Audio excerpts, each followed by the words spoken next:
11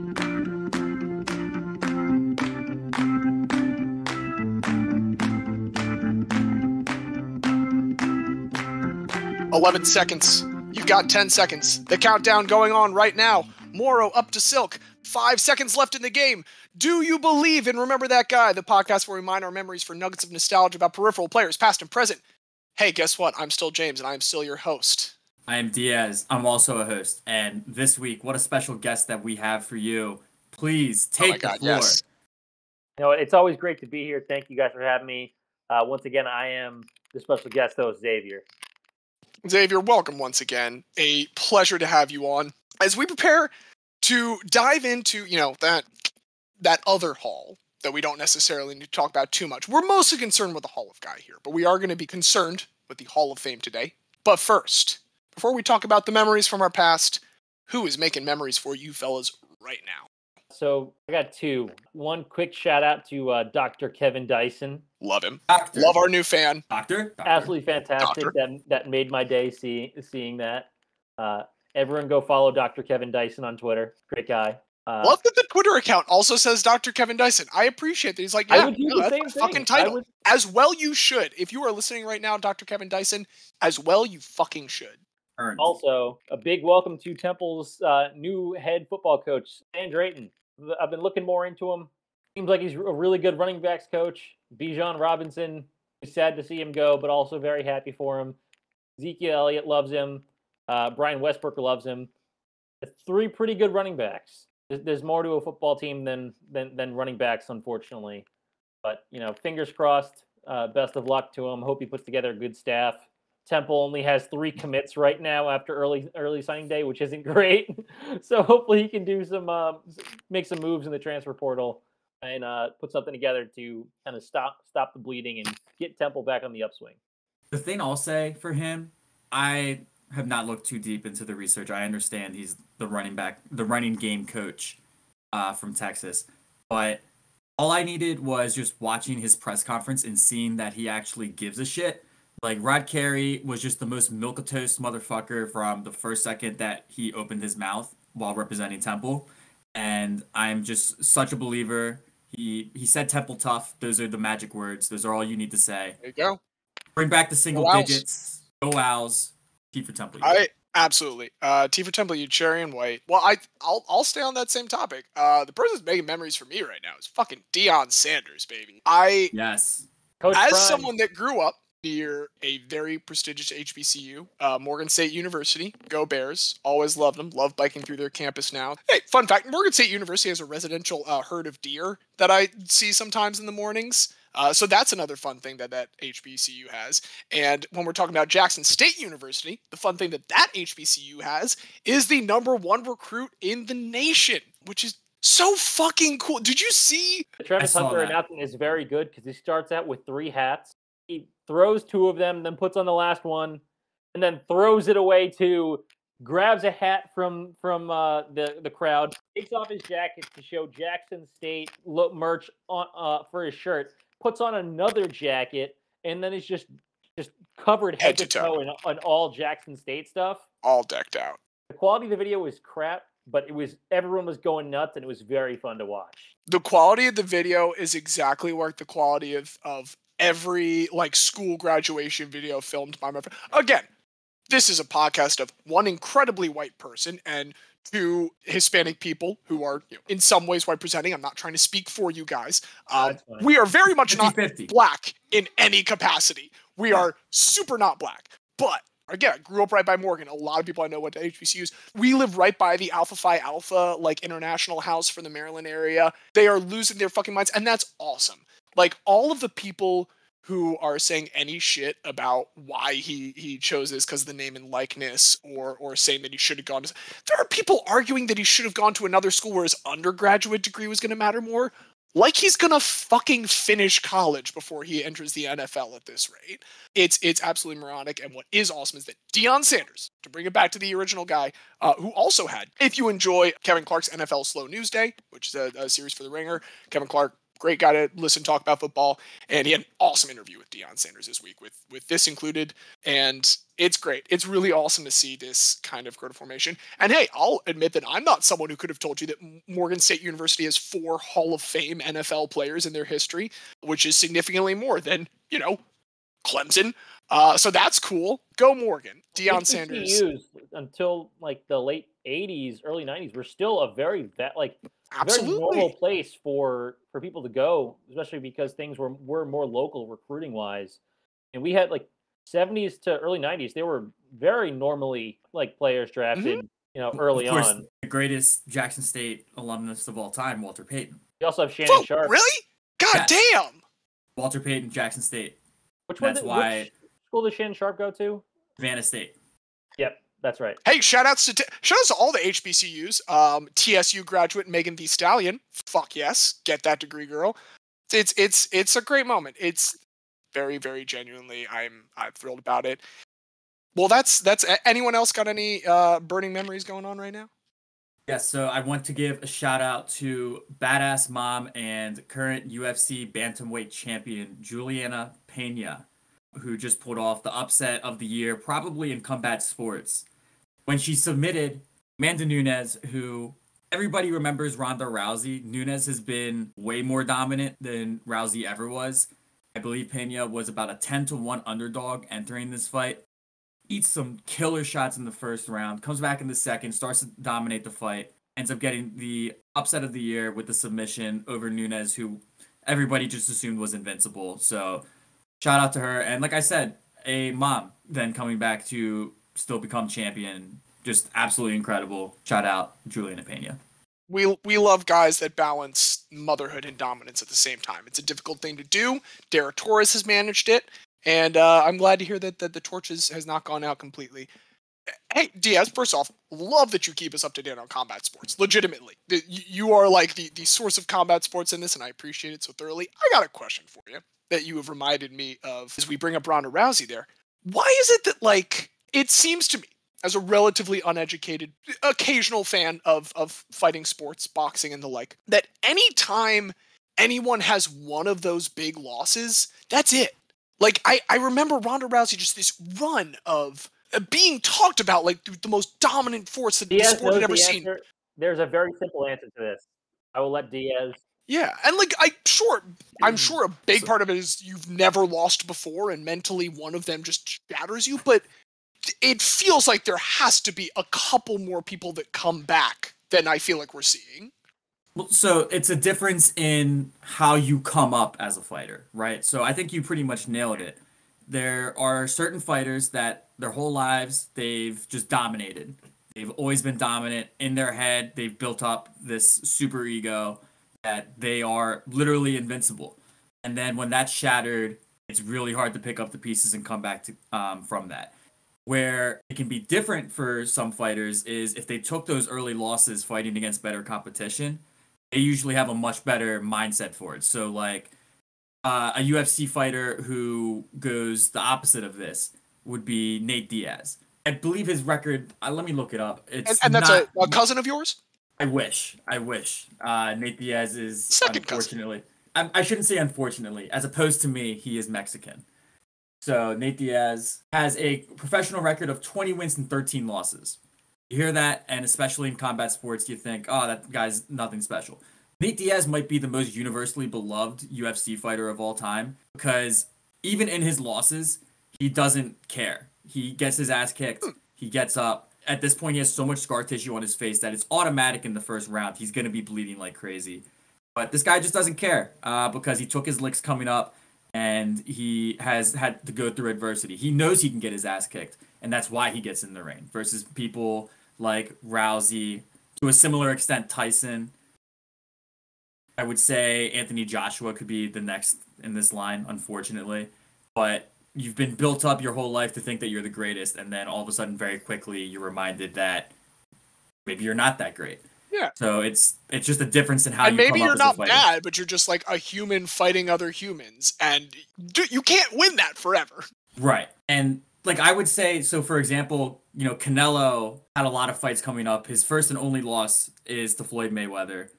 I would also say he probably should have lost his first fight to Triple G. It was ruled a draw. I think it was a horrible decision. Most boxing fans agree. Triple G kicked his butt. Did we watch that fight together? Or were we just talking? I think we did. No, I think we did. And what I remember of that fight, going off on a boxing tangent, what I hate about boxing, because I love boxing. I love boxing so much. But what I hate about it is it ruins its own moments too often. So to me, the first Triple G Canelo fight should have been, wow, Canelo fought some very tough competition. He showed how tough he is. He lost, but I have a lot more respect for him now. And then when it was called a draw, it was like fucking boxing shoots itself in the foot again. Can't ever get anything right. But I think what's helpful to Canelo, because he's been in some tough fights, is that he had the early loss to Floyd Mayweather. He got rid of his zero, so to speak. And he had to learn how to bounce back from that. He learned how to take a loss. And I think he's a better fighter now because of it. Word. Again, you could tell me just about anything about this, and you're a very compelling speaker, so I'd probably go along with you on that. But no, I would personally, based on what I know, agree, because I'd be much more impressed simply by anyone that took a significant loss after having some level of success and continued, because it just really seems to be like, look, all of these people just seem to vanish as soon as they just go down that once. I appreciate your much more educated and well-informed take on that. And just the only other thing I'd say is, like, Muhammad Ali is the greatest of all time because he took losses and he came back. Like when he beat George Foreman, that was, nobody thought he could do that anymore. But he did, because he's Muhammad fucking Ali. So, goddamn.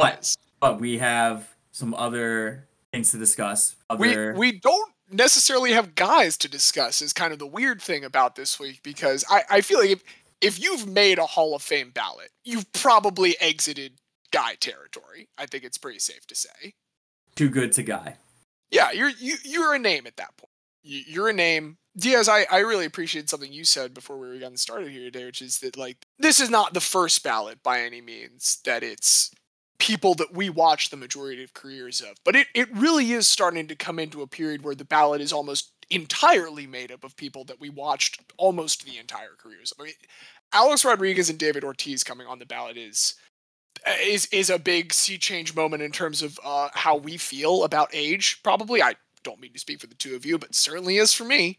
But at the same time, I mean, it's loaded. Let's just get into it. Let's just talk about who we think belongs in the Hall of Fame. 10 votes, just like the writers would have. And I will also, once again, allow a little peek behind the curtain. I propose to the gentleman we start with the person who, in my opinion, is the most slam dunk candidate. There is virtually no personal Scots you can lay at the hands of this guy. I think like a DUI or two. Come on. Fucking come on. As a biker who hates all drivers, come on. And nobody got hurt. Exactly. Look, if I were to tell you that the greatest outfielder of all time also had 434 home runs, that's an automatic Hall of Famer, right? Not even a second thought. Yeah, then Andrew Jones is an automatic Hall of Famer. And I 100% believe that. I just can't see a case against Andrew. Did you know that Andrew Jones led the league in home runs one season? Which year? Andrew Jones led the league with 51 home runs in 2005. 51 home runs, 128 RBIs, 263 batting average. So we're talking about a lot of pop too, because that's not like spraying it all over the field. Meanwhile, the whole time he did that in his career, he was busy just racking up, 234 defensive runs saved. To put that in context, essentially, that's measuring how many runs did he prevent. Runs, at the end of the day, are the basis of baseball. You win by scoring more than you allow. 234, maybe that doesn't sound like a lot because we normally talk about massive numbers. Willie Mays and Roberto Clemente, they're pretty good, right? We think they're pretty good defensive players, right? Roberto is the greatest arm of all time. All right, that's awesome. He still has 30 fewer defensive runs saved than Andrew Jones for his career. Willie Mays has 50. He hit 434 home runs, and he is by a wide margin with 10 consecutive Gold Gloves. Admittedly, 2 fewer than both Clemente and Mays. Such a firm place in that Atlanta dynasty, along with Chipper. I just believe that if we're gonna start off, and we're gonna maybe have discussion later, let's start with the one guy for whom I do not see any debate. Andrew Jones is a Hall of Famer to me. Do we have a call of acclamation? So called. Yeah, I'm fine with Andrew Jones. He was one of the 3 that I had. One of 3. Yeah, see, that's crazy to me, Xavier. You've spoken this week so selectively. I had to struggle to figure out which 10 I would think about. So, with that being said, X, we've got one spot down. Let's hear some of these illustrious 3. Well, obviously we are on with Andrew Jones. Before moving on from that, I do want to say that his son, Drew Jones, is the #1 overall prospect in the MLB draft this year, according to MLB Pipeline.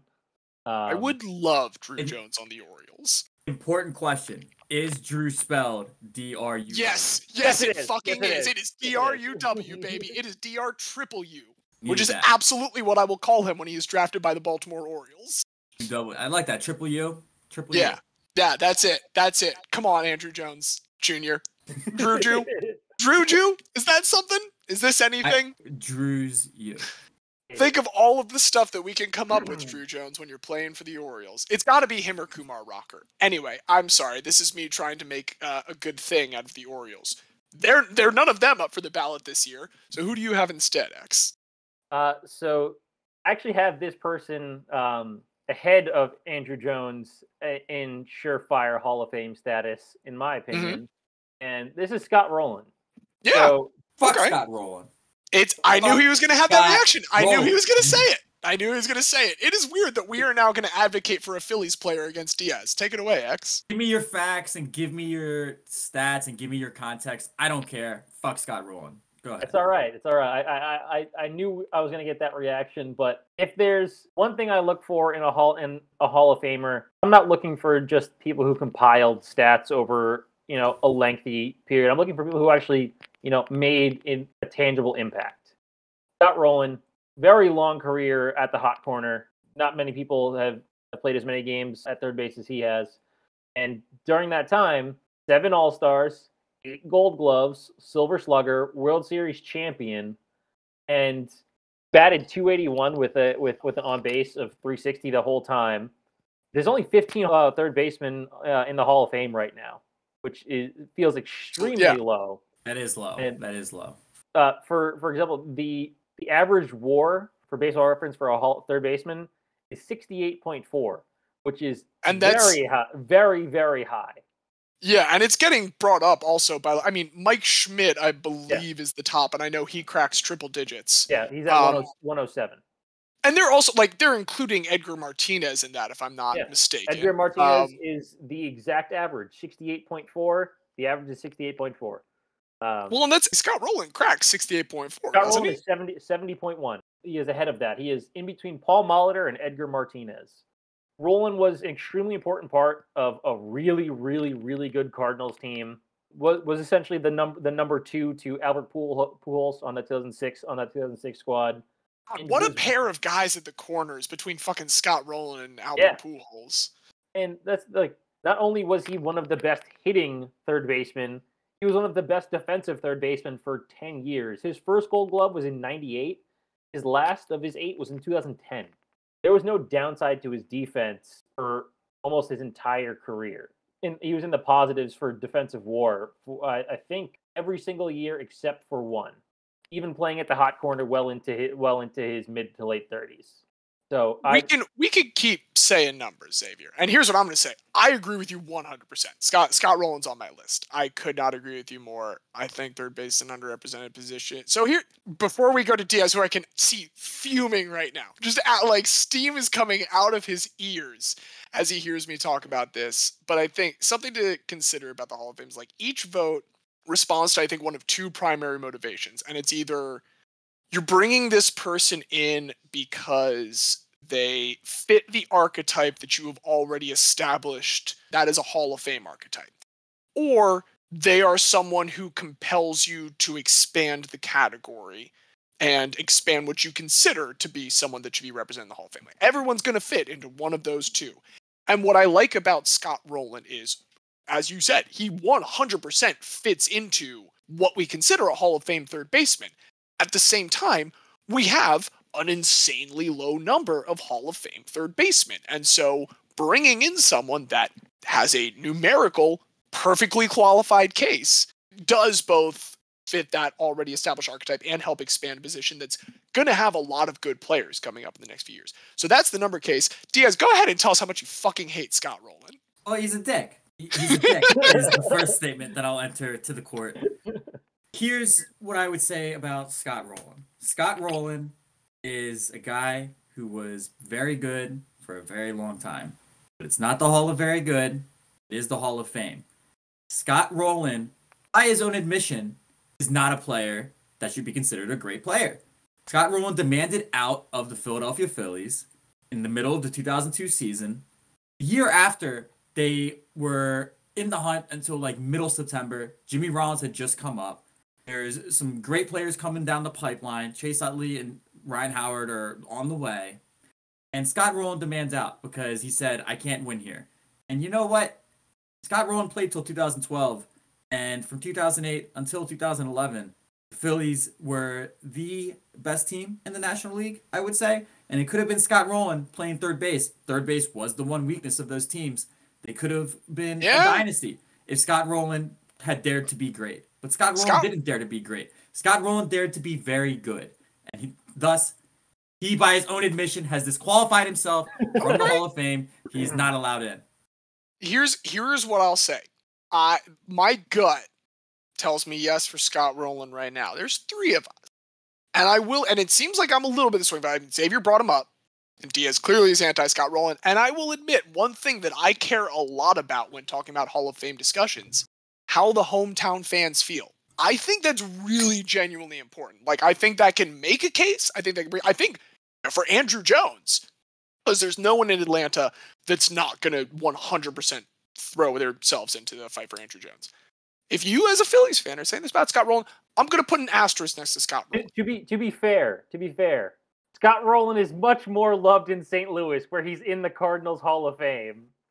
That's what I would say. I would say like, hometown Cardinals fans love him. But do we love Cardinals fans? I do. Best fans in baseball. Here's what I would say. The thing is, I love the Cardinals because everyone hated the Yankees, and I loved Albert Pujols. So I watched both the Cardinals and the Yankees growing up, not realizing that everyone in the National League also hated the Cardinals. Yeah, wow, you really picked like the worst teams in baseball, Xavier. You didn't pick the Yankees. I'm sorry, you didn't pick the Yankees. I can't hold that against you. I can, but I won't. I did pick the Cardinals. You did pick the Cardinals, yeah. Fuck you for that. Pujols rules, and I will die on that hill that he's the greatest baseball player I've ever seen, like, in my lifetime. That's fair. I think Scott Rowland is probably. We'll put an asterisk, and when we get to the end of the 10, if we need to revisit Scott Rowland, I think we can revisit Scott Rowland. But Diaz, if not Scott Rowland, then who, I ask you? Who? All I will say, I do think Scott Rowland does belong in. That was a pure pathos argument that I just made. I needed to get it out. But I would say, and perhaps this will help us to dive into a larger conversation, it is this person's 10th year on the ballot. I think it's about damn time that the home run king, Barry Bonds, gets voted into the Hall of Fame. It's absolutely silly that for the entire duration of the history of baseball, that every single team and every single player does whatever they can to get any slight edge. Yeah. We decided arbitrarily that for this one thing that people did, for this one era, it is now disqualifying from them being able to be elected into the Hall of Fame. It's absurd, and especially in the case of Barry Bonds, because even before the steroids, if his career ends in like 96, let's say, 96 or 98, that is a Hall of Fame career right in and of itself that he had up until that point. Mariners Griffey, Hall of Famer. Pirates Barry Bonds, Hall of Famer. Exactly. Forget about it. Just forget about it. Just based on that, they're already a Hall of Famer. So now we want to say that because he did what, again, everybody at that time was doing. Whether or not they were directly caught or whatever the case may be, everybody was in on that. And it's foolish to act otherwise. That to me is really the reason why I'm focusing on this, is because that's the only thing that you can really argue that he shouldn't be in. If you look at it, the totality of his career, he's without a doubt a top 10 baseball player of all time. No, at worst, he is currently the second best baseball player of all time. I think we can safely say that. Like, at worst, second greatest ever, maybe third if Shohei Ohtani keeps it up for a bit, maybe fourth if Mike Trout keeps it up for a bit. I agree. And to me, it's just, let's all acknowledge how incredible this baseball player was. Because it's just, again, you go back to like the 60s and 70s, players were doing amphetamines. So We've much obviously seen it's a different thing now, but we've seen like the fucking Astros thing and like how punished were they really? Like, let's be real. To me, at the end of the day, everybody's been doing this kind of thing. Everybody's trying to get an advantage. Barry Bonds, even without that advantage, already had a Hall of Fame career. Would he have been the home run king without steroids? Maybe not. Doesn't matter. Hall of Famer.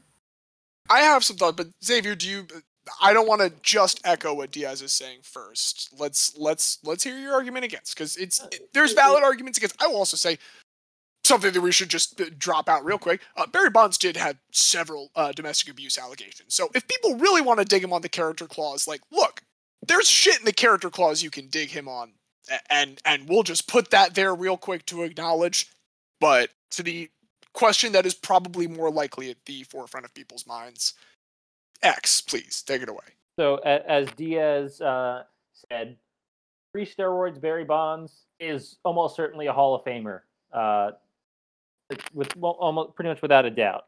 But the hang up that I keep having when I think of that is, all right, so you can't really split a person into two separate people. Like, that Barry Bonds knew, what his career was, and the fact that he was already one of the greats and still decided to use steroids for an extra advantage.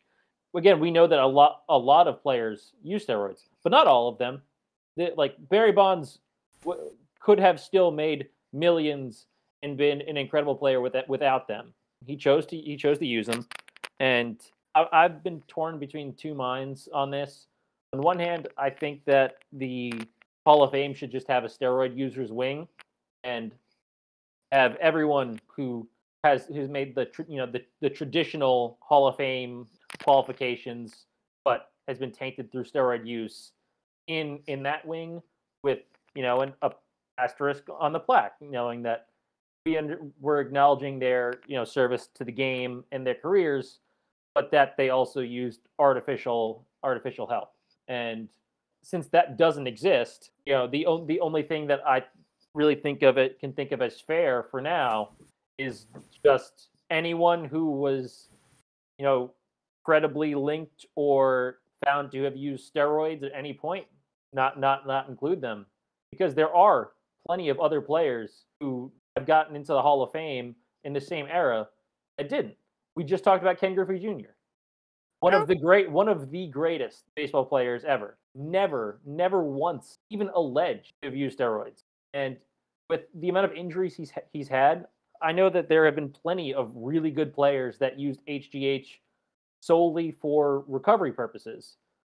One of my favorite pitchers of all time, Andy Pettitte, who I think would be a borderline Hall of Famer without it. If you've ever actually looked at baseball stats, like, it has a case. Pettitte has a case. There will almost never be another pitcher to win as many games as Pettitte, or pass him in career WAR from now on. The pitching standards for the Hall of Fame are going to have to lower based on how pitchers are now. But he used HGH twice while recovering from arm injuries, and that means that as much as I love him, I could never vote for him to be in the Hall of Fame. And so, just me personally, until they decide to make a separate wing for steroid users, Bonds, Clemens, A-Rod, Palmeiro, Manny Ramirez, David Ortiz, I'd vote them in. So I have thoughts. One take I have is you're in a very unique position this year where you could kind of knock out like all of the last major guys who have this cloud all in one fell swoop with enough strategic voting to like keep some other guys on the best. Like, you could get A-Rod, David Ortiz, Sammy Sosa, Barry Bonds, Roger Clemens. Fuck it, do a special dispensation for Mark McGwire. Like, you can get them all in one, and then just have that year like be the year that no one really talks about. Because what I don't think you can do, like, you can't make separate wings of the Hall, because if you're going to do that, while there's understandable frustration about steroid usage, like, it's not any worse to me than like being a fucked up racist person, and there are plenty of those in the Hall. So if that's the thing we're going to decide to like be an asterisk, I just think you can't begin to litigate categories unless you're willing to go back through all of the annals of everyone that's already in and litigate on things that are similar moral issues. And I would say there are a lot of people that have done things that are of an equal moral taint to using steroids. My other biggest take is that halls of fame are museums. They're fundamentally museums, and as someone that is trained to work in museums and is a museum professional, you aim to tell a story.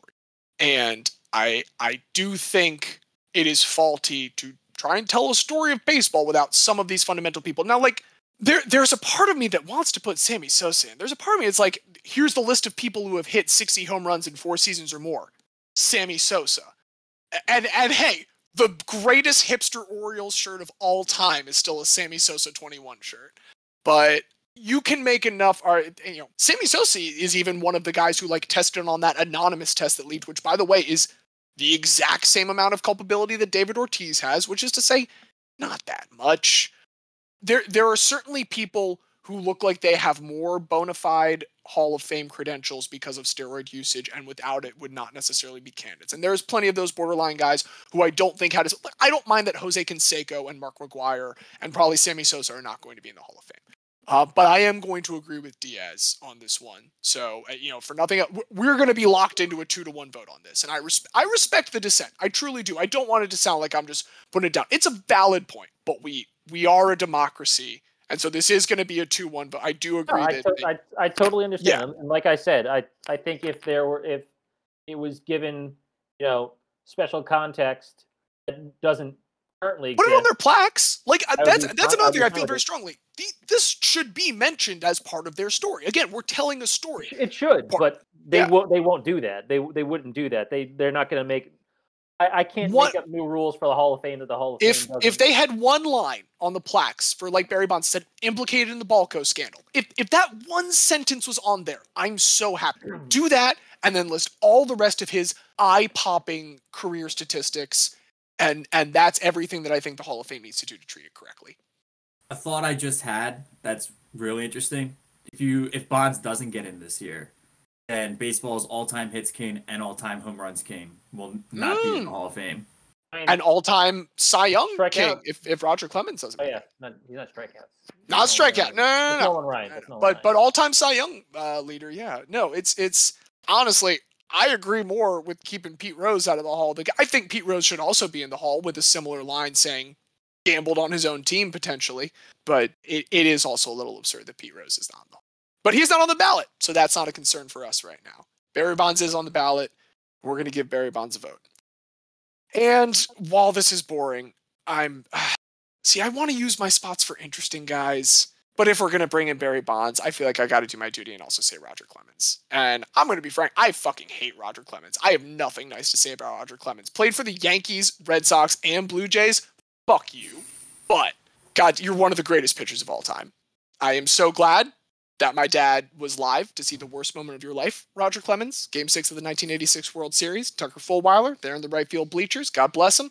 I am so glad that he was there to see Roger Clemens just be more miserable than Roger Clemens will ever be in his entire life, unless Roger Clemens also misses the Hall in the 10th year, which is something that shouldn't happen. Roger Clemens belongs to the Hall. I fucking hate you, Roger Clemens, but this is a very similar conversation to Barry Bonds. And another thing I want to point out, Diaz, to what you keep saying, I do agree with Xavier that trying to split along the Pirates-Giants divide is pointless.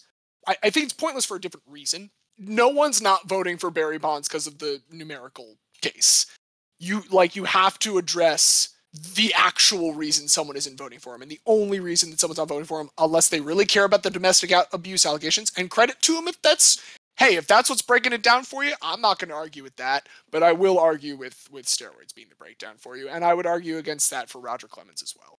Do we have anything fresh to say about Roger Clemens? I would just echo all of that. Again, as you said, very similar angle as the Barry Bonds thing. If we're looking at just straight up statistics and performance and output and all of that, there's really no argument. And I would say, again, similar to Bonds, I don't know when you want to say exactly when Clemens started juicing, but his early days with the Sox, I would say he certainly was not. And even then, he was absolutely incredible. That's the other thing. Like, it's so crazy to think about the fact that Roger Clemens was a part of the 1986 Red Sox, and we saw him play in our lifetimes. I saw him throw a bat at Mike Piazza. Hall of Famer Mike Piazza, who had not super credible allegations, but like he had some cloud of rumors and whatnot. And I think Mike Piazza should be in. I think it is good that Mike Piazza was brought in. But that's the thing. Like, Mike Piazza is as guilty as some of these guys. Like, we have anonymous test reports from dudes like A-Rod and Ortiz. Yeah, Barry Bonds and fucking Roger Clemens definitely shot up. There's no question of that. But if we're putting in people who have any questions whatsoever, it's like how certain can we be? Yes, there's some people we can be 100% certain about, but I think you're making it difficult, and this should be a difficult in deliberation. The Baseball Hall of Fame does matter to some extent. It matters because we say it does. But Roger Clemens, I fucking hate you, but you belong in the Hall of Fame. Okay, I did that. Please, Xavier, wash that terrible mouth out of my taste. Give me another one. So I was hesitant on this one, but I do think that he deserves it. So I'm gonna go with the Todd father, Todd Helton. Okay, good, because I had to use one of my spots for shitty Roger Clemens. Thank you for using your spot for Todd Helton. So everyone knows the argument against Todd Helton is that he spent his whole career in Colorado and had however much benefit you get offensively from that.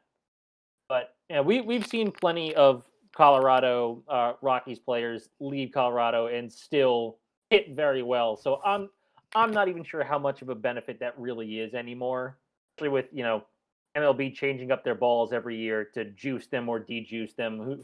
Changing them up every game, apparently. God, I hate you, Rob. Every other pitch. Yeah, who cares about this? But from 2000 to 2004, Todd Helton was one of the 5 best players in baseball. Yeah, probably. 5 straight years of All-Star games and Silver Sluggers and Gold Gloves. His stats are eye-popping. In 2000, it's kind of wild to think. 42 home runs, 147 RBIs, an on-base percentage of .463, and an OPS of 1.162, while also playing above-average defense. And you are burying the lead, which is that he led the National League in on-base percentage while leading both leagues in all other slash categories, and also somehow finished 5th in MVP voting? What the fuck? MVP voting MVP that year? MVP voting was really stupid, in the early 2000s. Fucking Jason Giambi. No, you were wrong league. Jeff Kent won MVP for the National League that year. Oh my God, I'm looking at American League. What an idiot. An idiot I am. It was Jeff Kent, Barry Bonds, Mike Piazza, Jim Edmonds, and Todd Helton. Still fucked up that Jason Giambi won one, though. Also funny that Jeff Kent, I think, is on the ballot. Jeff Kent is on the ballot. Jeff Kent has a case. Jeff Kent absolutely has a case. Best second baseman in baseball for quite a few years. So we're talking about Todd. We're talking about Todd Helton, who, he, as much as I said I'm not a big fan of compilers, and later on in his career he did do that, but his 5-year peak is pretty much as good as anybody's not linked by steroids on this ballot. I mean, I'll go ahead and say his 7-year peak, because I'm looking at it right now. The top 16 all-time 7-year peaks of WAR, of those 16, there are 11 Hall of Famers. There's Miguel Cabrera, Joey Votto, Paul Goldschmidt, and then there's Todd Helton, baby. Wow. Yeah. Oh, I'm sorry. And Albert Pujols. That's the other one I forgot. Albert Pujols. He's iffy. His WAR is very good for a first baseman. 61.8 in between Mark McGwire, another one who, without steroids, probably in the Hall of Fame, and Hall of Famers Jake Beckley and Harmon Killebrew. So his counting numbers, his advanced analytics, his nickname is also incredible. The Todd Father, I love it so much. Again, I think Todd Frazier try and jack that style for a little bit? He did, but it didn't work because every picture of Todd Frazier was just that time he was next to Jeter in Little League. The only instance of successful nickname jacking that I can think of is probably LaDainian Tomlinson, right? LT. Yeah, that's a good one. Because if you said LT, I would assume LaDainian Tomlinson. I would not immediately think Lawrence Taylor. He did well. Another thing to think about with Todd Helton is the fact that he started Peyton Manning's career. So Peyton Manning has Todd Helton to thank for that. Because Todd Helton was the starter at the University of Tennessee, which I feel like is not a thing that people think about too much. Here's what I would say. It can't be a baseball Hall of Fame credential, but it is absolutely a Hall of Guy credential. If Todd Helton doesn't make the Baseball Hall of Fame, we will welcome him with open arms. Because that's the other thing. He has like folk hero credentials, which is kind of, I think, what we were alluding to earlier with how does the hometown feel. Played a whole career in Colorado. And again, if we're saying like that you want to tell a story with it, there is no more quintessential Colorado Rockies player than Todd Helton. There is no one that I associate with that franchise otherwise. Like, yeah, Troy Tulowitzki could have been. Maybe Troy Tulowitzki could have been. Maybe Nolan Arenado could have been. I was thinking Larry Walker, but Larry Walker, he didn't spend his whole career there. He was there for a long time. Yeah, no, Larry Walker's great. We love Larry Walker. Thrilled that he's in the Hall.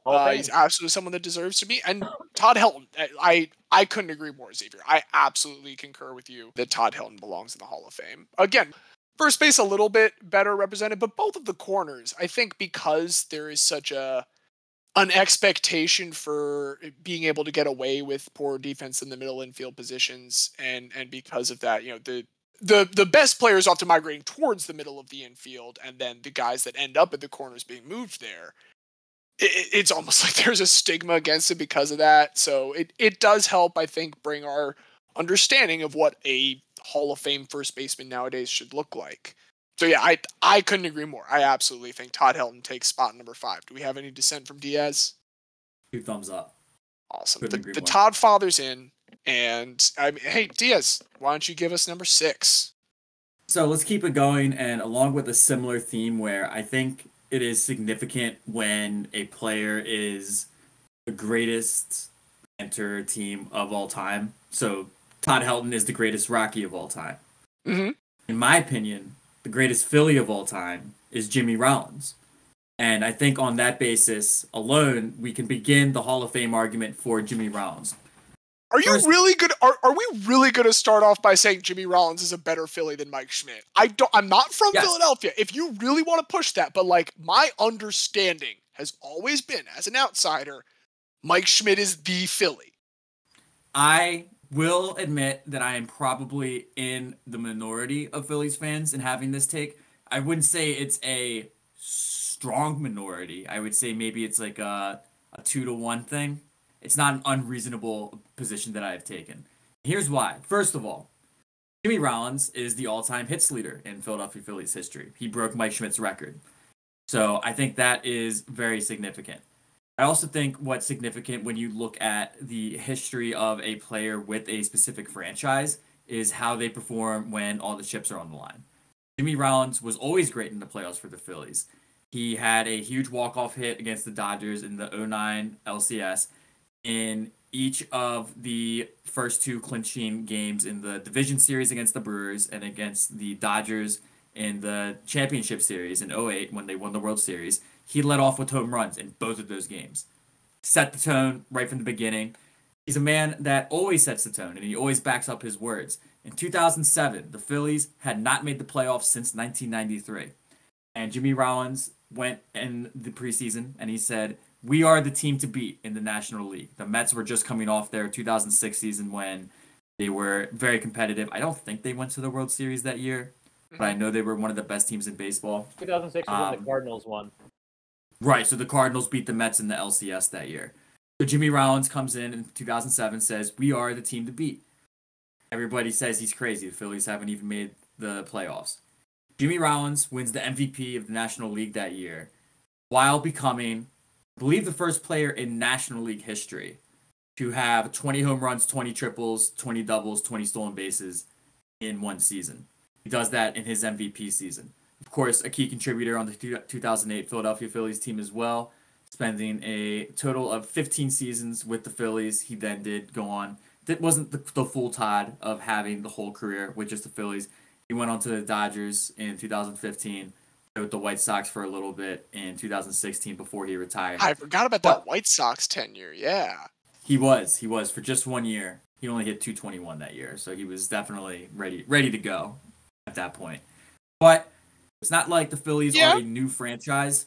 This is a longtime historic MLB franchise, and Jimmy Rollins has the all-time hits record for that franchise. To be fair, a lot of the history of that team is famously being one of the worst franchises in professional sports. I'm glad you brought it up and not me, because I didn't want to be that guy. The first to 10,000 losses? Going back to my dad. Dad was at the last game at Shibe Park, and he was at the first game at Veterans Stadium, and he saw a whole lot of losing around both of those games. Of course. And listen, you mentioned that like it might be a point of shame. I am proud that the Phillies were the first team ever to lose 10,000 games. I think that's incredible. They have a long history. They might have sucked for most of it, but you can't lose 10,000 games if you don't play 10,000 games. So they've played a hell of a lot of games. A lot of guys have played a lot of games for the Phillies, but nobody has had more hits in those games than Jimmy Rollins, 2007 NL MVP, leadoff home runs in the first 2 of 3 clinching games on the way to the World Series. Always backed up what he said. The coolest baseball player I ever saw playing for the Phillies growing up. The epitome of swag and a deserving Hall of Famer, Jimmy Rollins.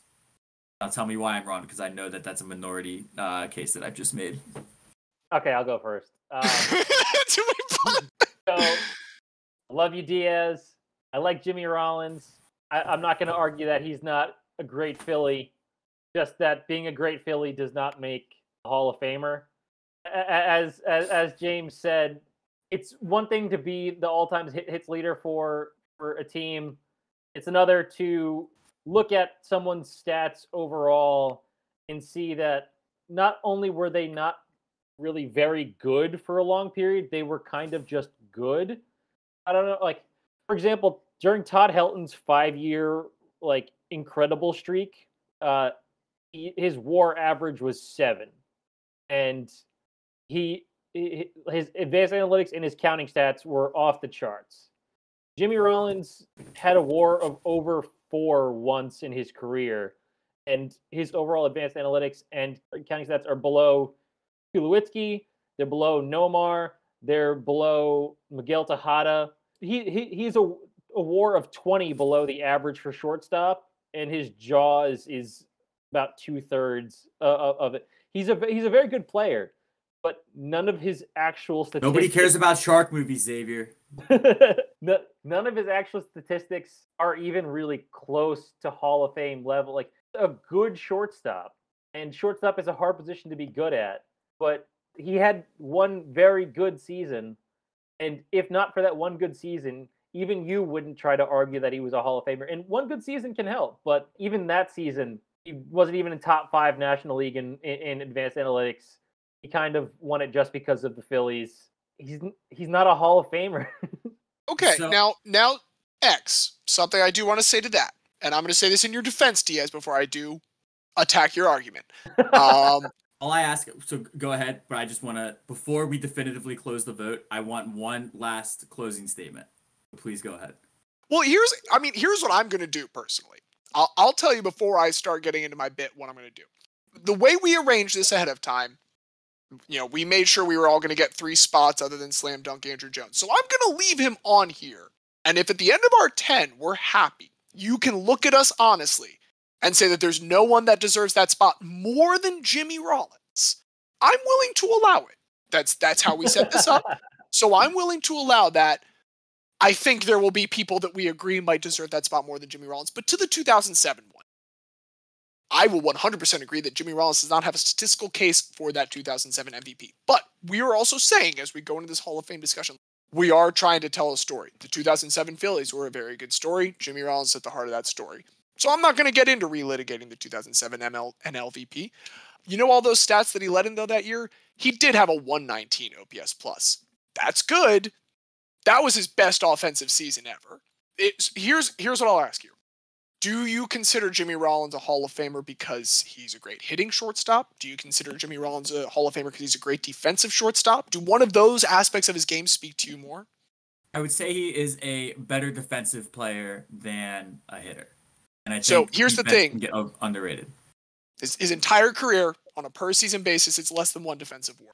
And again, That is prorated to the position. And even positive at shortstop is good. Even 0 at shortstop is good if you were a good hitter. He has a career 95 OPS plus. Again, all of this is a very good shortstop. He's not a bad hitting shortstop at all. You're right. He led the league in triples several times. He led the league in stolen bases once. He was consistently a good stolen base threat. Base running matters. That's like part of the game that I appreciate that has been lost very much so and has never been big with the O's except for Brian Roberts. I mean, he had a great year that 2007 year. That's also the only time he ever had more than 200 hits. That's a big knock for me. If you're a hitter, you gotta get at least 2 seasons of 200 hits. Come on, man. Like, unless you're Ozzie fucking Smith, you need to hit 200 hits in total months.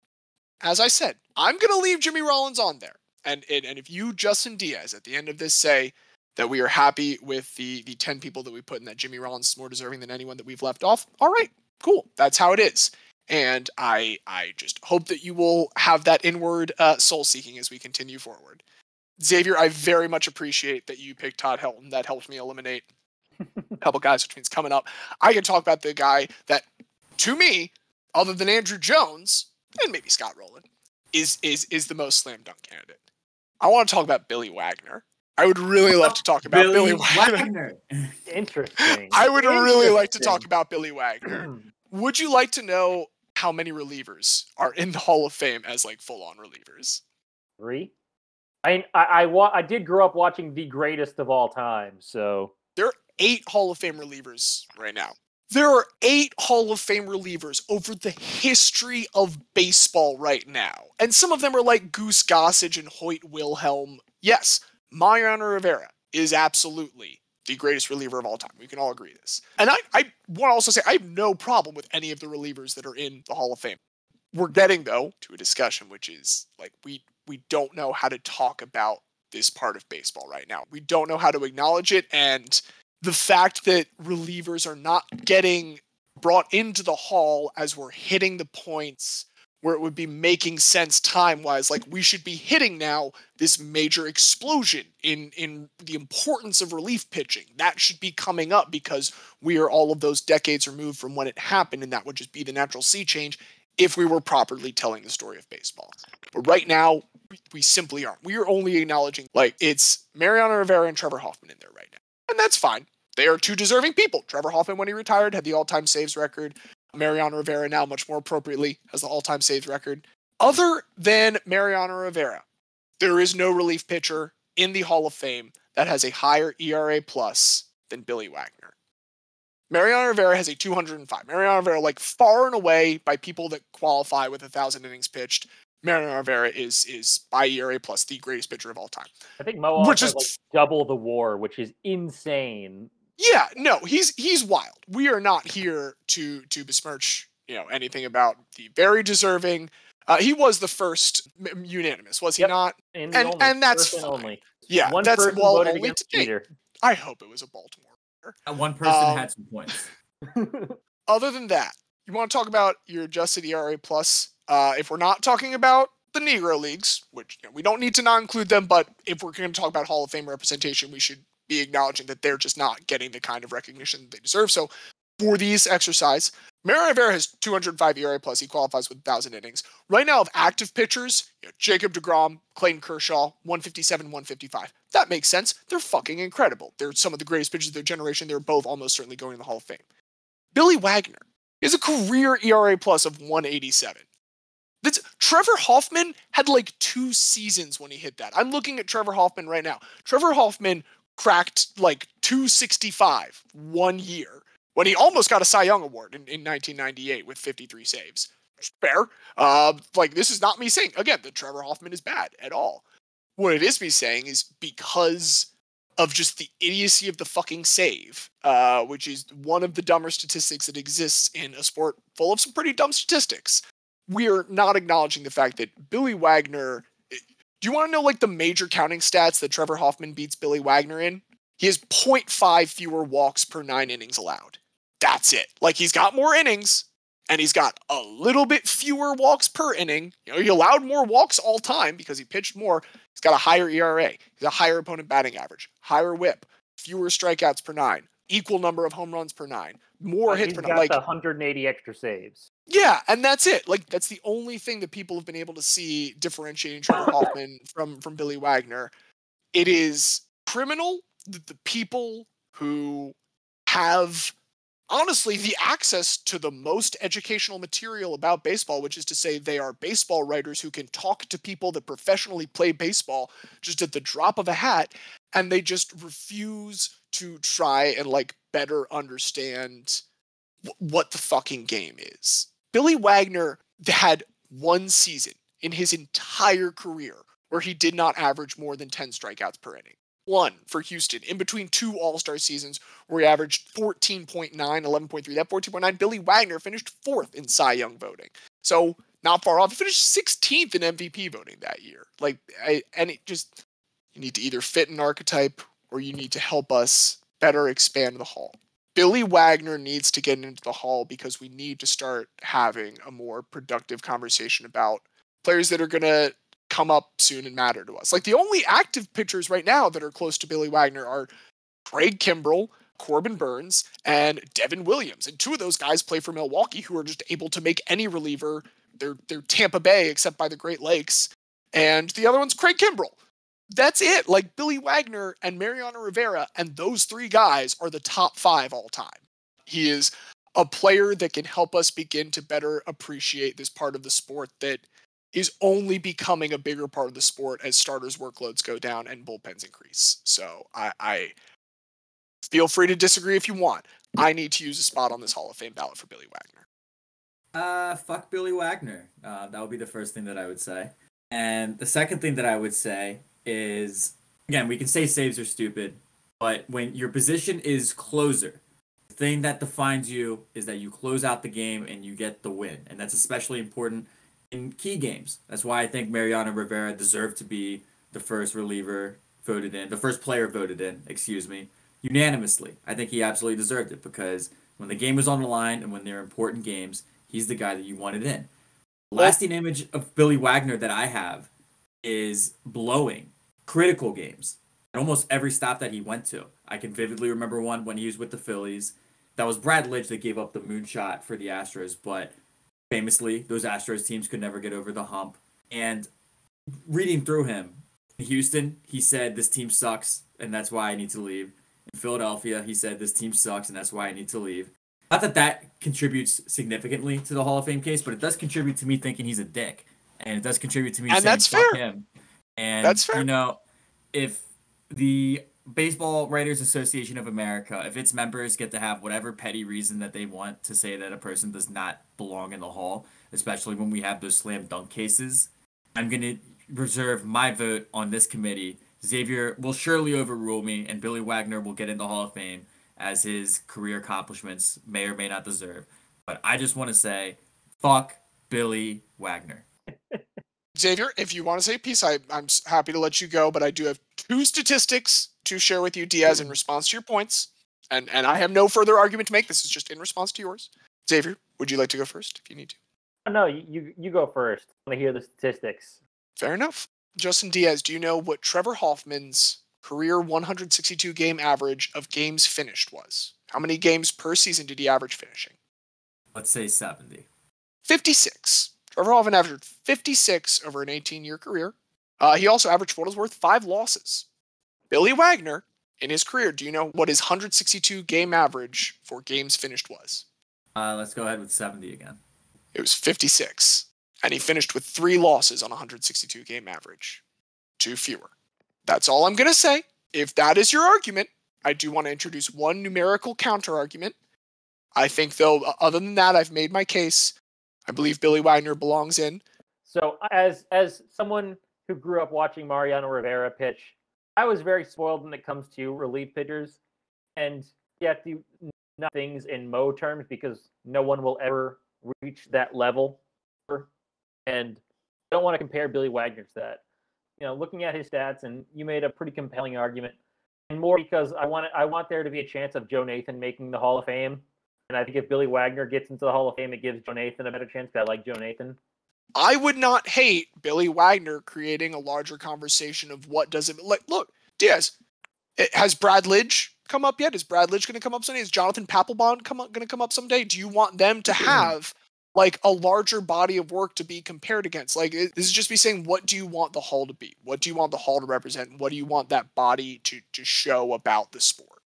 I like Brad Lidge, but Jonathan Papelbon is also a dick. What about Joe Nathan?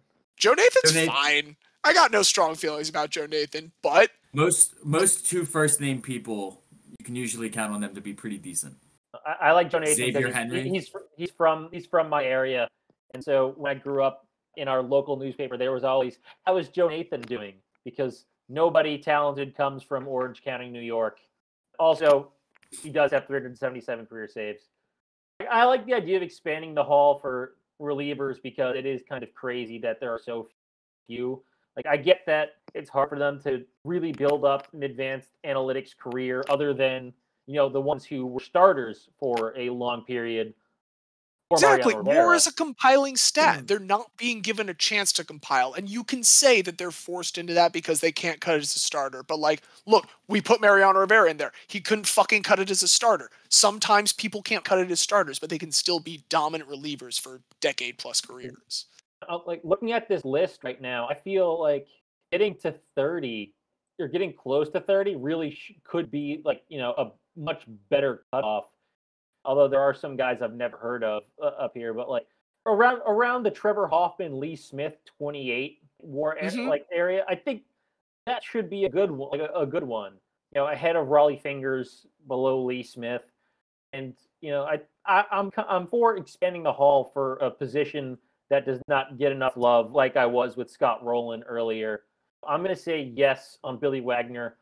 I also have no strong feelings about Billy Wagner as a person, as someone whose teams did not have to face him or have him. Billy Wagner is on the ballot, baby. That's 7. We got one final turn through this order. One last trip through the lineup. Xavier, what you got? We can pass me. Remember, I only had 3, and you already talked about Andrew Jones. Fair enough. Diaz, lay it on me, baby. So this is going to be a pick that both of you will know deep down in your guts that this person belongs in, as much as you may hate them. That is Big Papi. David Ortiz. David Ortiz should be first ballot. Let's get this out of the way. Let's just put fucking David Ortiz and A-Rod on. Let's just fucking do it. Let's just get David Ortiz and A-Rod on with these two if we're skipping with X. Let's do that, and you and me boil down to the last one. Can we all agree? Xavier, you seem like you might like Alex Rodriguez. That's the thing about Yankees fans. I don't even know if you all like Alex Rodriguez. So, we both hate David Ortiz. Both of them should be. I don't care about Alex Rodriguez. I was mad when the Red Sox plunked him, but then he hit a home run against Ryan Dempster because fuck Ryan Dempster. That was fun.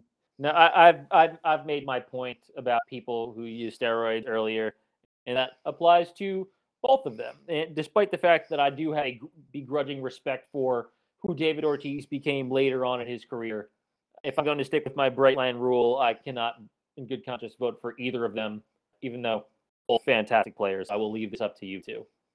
Please say your piece for David Ortiz. I would love to hear it. Just, Senor Octubre. He's of the current century, I would say, there's nobody that even comes close to him in terms of clutch performances in the postseason. Jose Altuve. Yeah, but fuck Altuve. I hate that guy too. I don't disagree on that. I don't disagree on the second point, but Jose Altuve. But you also still need to look at how many World Series the Red Sox won versus how many Altuve has won. Sure, Altuve is a guy that could get there one day. He's certainly shown to have that clutch gene, which people always argue whether or not it exists. I think if you've played sports, you know that it exists. It absolutely exists. And Big Papi is, to me, just the far and away clearest possessor of the clutch gene that there's ever been. His regular season statistics are also still very, very good, and I think on the basis of those alone, he's maybe a borderline guy, but I think you need to consider the postseason, and you need to consider legacy and rings. Rings do matter. Baseball is perhaps a sport where you can most isolate individual performance, but I think it is still extremely significant that when you have the chance to perform on a championship level, that you deliver if you are one of the greats. And Ortiz may have ended up in those positions more than most because he played on great teams, but I also know there's nobody I would rather have in those spots. So to me, David Ortiz, first ballot. He's at worst the second best designated hitter of all time. It's him and Edgar Martinez at the top. Maybe Nelson Cruz comes into the conversation if he keeps it up for another fight. If Nelson Cruz becomes the Tom Brady of designated hitters, where maybe he's not the greatest at the position, but he just keeps doing it, then Nelson Cruz has a conversation someday. But he's one of the two greatest, and so I agree on that front, where I'm always about, hey, let's talk about the designated hitter. And he had the greatest retirement season ever. Like, Mariano Rivera's was good, but it didn't finish in the playoffs. It didn't, lead the league in the position at everything. Like, I think he still might have come close in saves, but David Ortiz was by far the best designated hitter in baseball that year. Particularly in this one, it's so little of a part of his career that steroids are even theoretically involved. Yeah, no, David Ortiz is in. I'll talk about Alex. I'm talking about Alex Rodriguez and Roger Clemens, both in their favor. This is terrible. Brutal. One thing I will say real quick, though, is just that for designated hitters have a big advantage when it comes to counting analytics like WAR, because so many older players, they lose like advanced value when they're older to defense. So you have some players who end up their careers, they had been average or positive, they end their careers with -5, -6 plus defensive WAR, which can really impact their overall stat, and not to mention having to play field day in, day out. Designated hitters get that much more benefit from prolonging their careers and also avoiding those negative stats. I just want to point this out for all designated hitters, not just Big Papi. I could not agree more with you that this is absolutely context for it, but it's my same position, I guess, with relievers. Look, if we're going to make it a part of baseball, at the end of the day, you have to acknowledge the people that are best at doing it. And other than Edgar Martinez, there was no one that did it better. For Alex Rodriguez, on the steroid topic, look, dude served a full season-long suspension. That's more than pretty much anyone else did. And that's also, I guess, like kind of nuts to think about, given how close he came to some of those like all-time records later. I admit, until I was thinking about it the other day and like considering Alex Rodriguez's case, forgot he was gone for a season. Just kind of like wiped that from my mind. Maybe the least clutch player in the history of baseball, which is pretty funny and was very enjoyable for me many times when, admittedly, my team was no longer playing and everything was just invested in rooting against the Yankees. But yeah, I mean, Alex Rodriguez is a Hall of Famer. He was great. He was great in 09. It was very bad. The one time he got a ring, it was very good. And he would go in as a Yankee, right? Like he would never do Seattle or Texas. He wasn't there long enough for one of those. He had a lot of issues with the Yankees later on. A lot of I think that's still maybe he goes capless. He takes the Moose route. But so we got those two. Xavier, if you got no one else, I'm gonna think, Diaz, about who I care the most about for this last spot. You tell me who you care the most about. I'll make an argument for Donathan in 5 years, but until then, okay. If he lasts on the ballot that long, let's hope he does. I think he should. I think he'll get more than 5% this year. So, of the remaining, to me, it has to be Sammy Sosa. I think it has to be because. Again, Xavier's established where he falls on the steroids thing. I think I've established where I fall on it. And if I'm going to say that I personally don't really give a shit because I think everybody was doing it or enough people were doing it, Sammy Sosa's 3 years in a row of 60-plus home runs is an absolutely incredible stretch. Before the championship run of the Cubs, you would have said that Sammy Sosa is probably the most iconic Cub, I would say, since Ernie Banks, probably. Fair. Now you would probably say Chris Bryant, I would say, probably goes ahead of him. Anthony Rizzo over Chris Bryant. As someone that talks to a Cubs fan about baseball a lot in my fantasy league, Anthony Rizzo over Chris Bryant. By a little bit. It's by a hair, but Rizzo. it is. Rizzo's great. They fucking love Rizzo. But, for the better part of a decade, he was the face of the Cubs and absolutely carried that mantle extremely well. And I think just his peak is so incredibly peaky because, if you look at the rest of his career besides the stretch from really 95 to 2002, before that, he only has one season where he hit 30 homers or more. He would have then also had one in 2004, but he has one before and one after where he had more than 30 home runs, so never really exceptional. But within that peak, just absolutely absurd. 36, 40, 36, 66, 63, 50, 64, 49. To How does me, Cork and It's that? 60 three times in a season. I misspoke earlier in the episode when I said 4, but no one else has ever done it 3 times. right, yeah, so 3 times. And again, you know what I always come back to is kind of what you said, James, which is the purpose of the Hall of Fame is to tell the story of baseball, and I don't think you can possibly tell the story of baseball without Sammy Sosa. So on that basis, I think he needs to be in. Cork that Um, incident. How do you feel about that?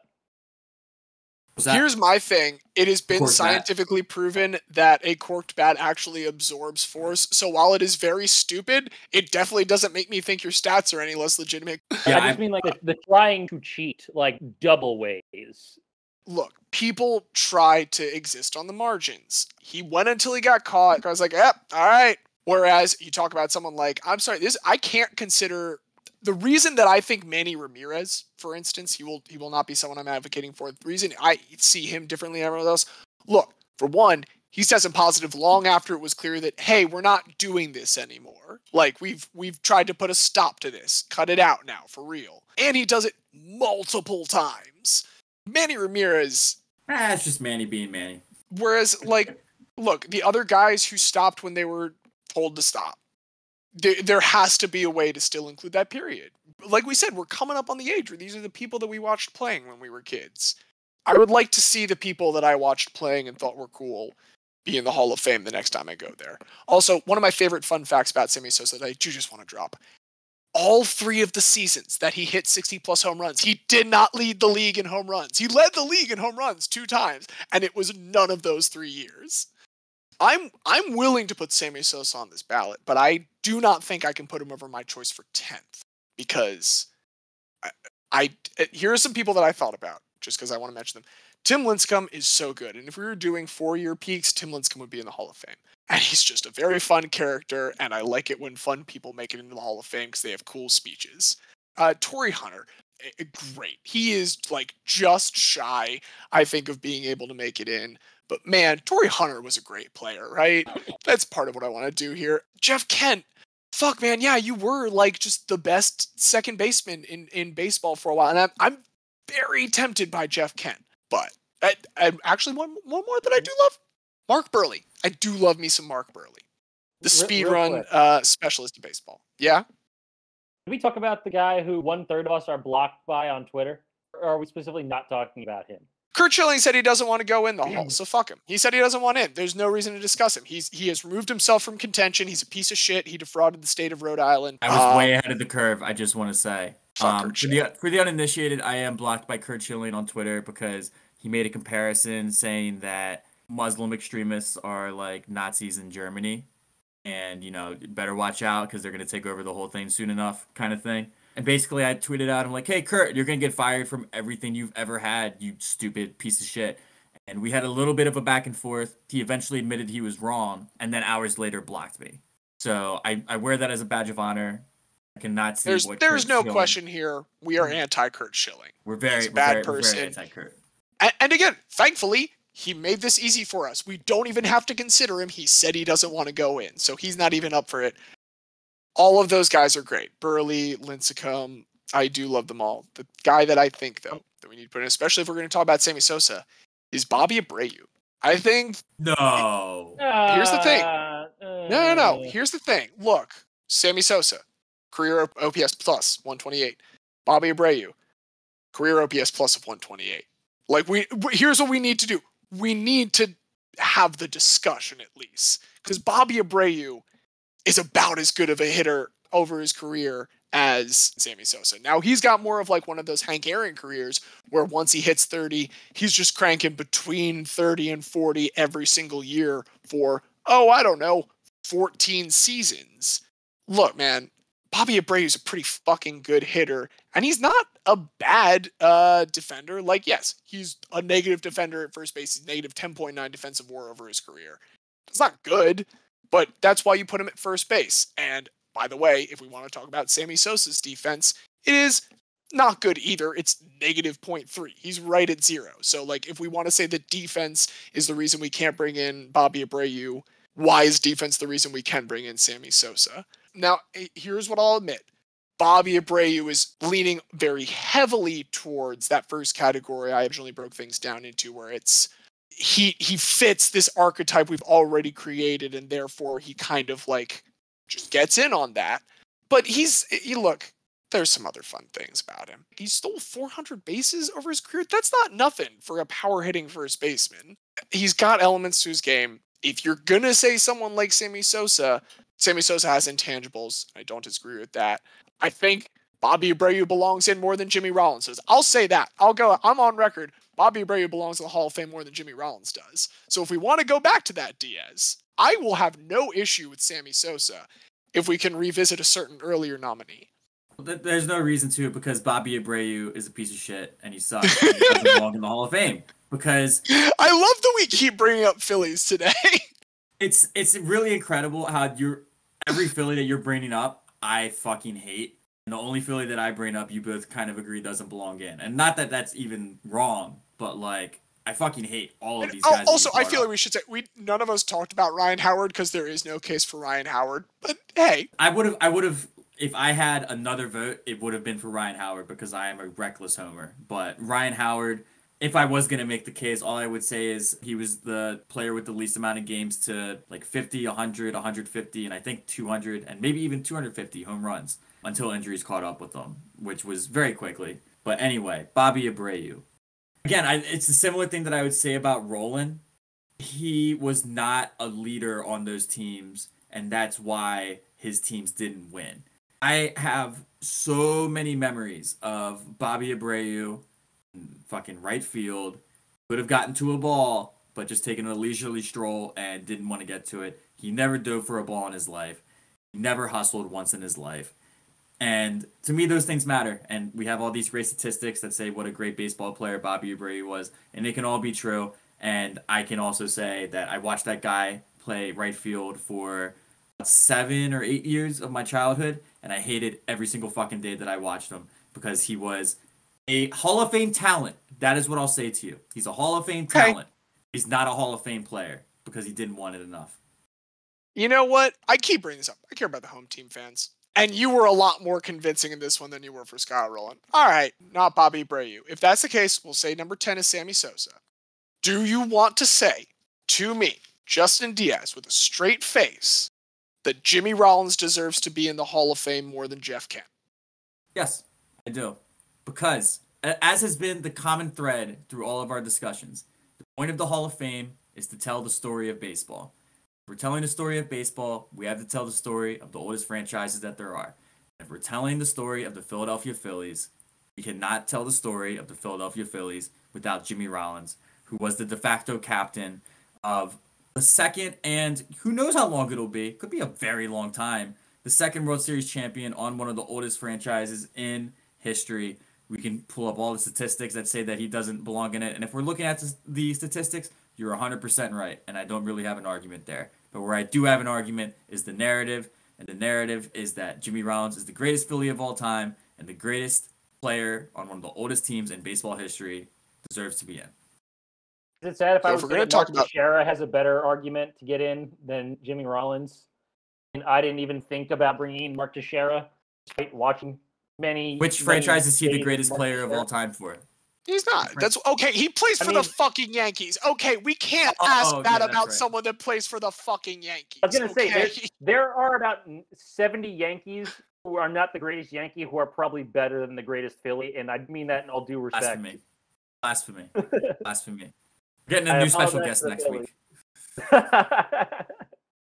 I have some points against your specific arguments for Jeff Kent, because Jeff Kent played for both the Giants and the Dodgers, two of the oldest franchises in baseball history. Jeff Kent has the same number of MVPs as Jimmy Rollins. And here's my question. When was Jimmy Rollins the best shortstop in baseball? My entire life. I'm sorry, but he wasn't even... I mean, that was a good answer. Like, he said it was... Folks, I wish you could have seen the commitment he had to that statement. Or maybe 3... Listen, I have the Phillies. I have the Phillies fan hat on. Listen, here's what I'll propose. This is how we get Xavier to make a third decision. We've made cases for Jeff Kent and Jimmy Rollins. I think it's up to Xavier to decide on the 10th person. Gary Sheffield do steroids? I can't remember at this point. Right? I think he's on the same level as like Piazza and them. Like there's peas and carrots, but nothing like if solid. That's the only thing. I was just looking like Sheffield has a pretty good case if it's just that. Much better case than anyone else that we talked about.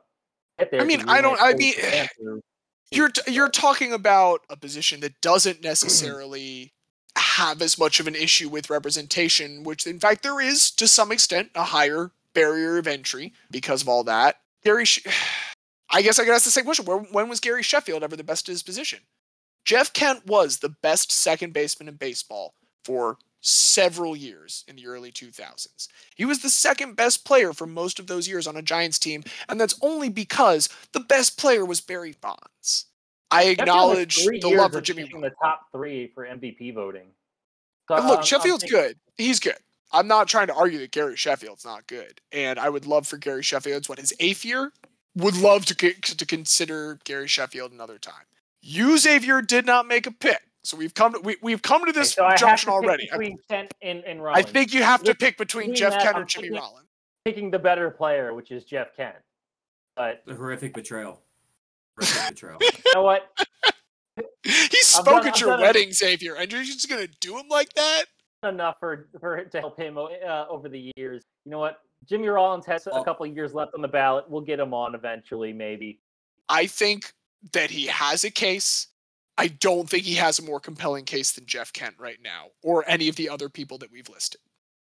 All that I want to say is it just tickles me that there's 3 Phillies going in on our class, and I hate all 3 of them.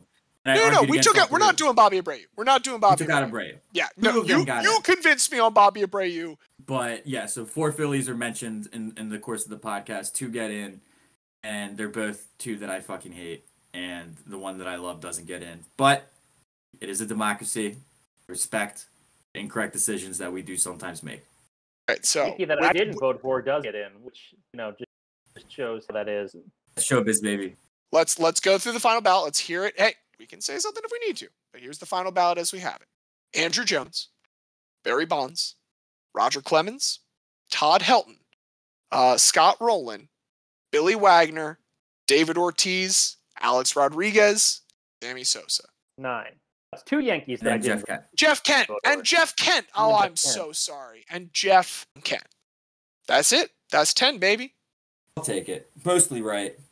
And again, this is why, look, Xavier, if you're going to say there's a hard line, then yeah, I guess I get how you eventually end up with only 3, but Diaz and I agree this is a stupidly loaded ballot right now, and this is what happens when you make stupid little distinctions about what matters. Take away the. I got my 3 in. I'm happy. I got my 3. I can have plausible deniability on the steroid users. I'm happy for Jeff Kent. I got nothing against Jeff Kent. Man of principle.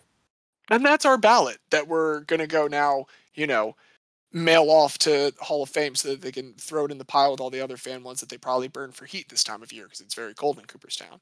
But it makes me feel better to have discussed this. And that's all we have this week. That went a lot longer than I expected, so I'm super thrilled to see how the Goaties go next week. That's right. We got the first ever annual Guys of the Year Awards. We'll be cooking up the categories that we think guys represented the best in this season before, of course, the main event of the evening.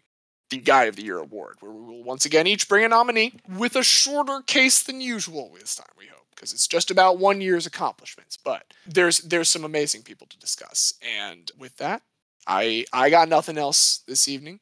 Anything for you, gentlemen? I'm good. Well then, folks, thank you so much for listening to us talk about baseball. We love this sport very, very much, and we hope writers make good decisions in the coming weeks. I have, once again, been your host, James. I'm the special guest host, Xavier. I'm your co-host, Diaz, and as Yogi Berra once said, 90% of the hall is half guy.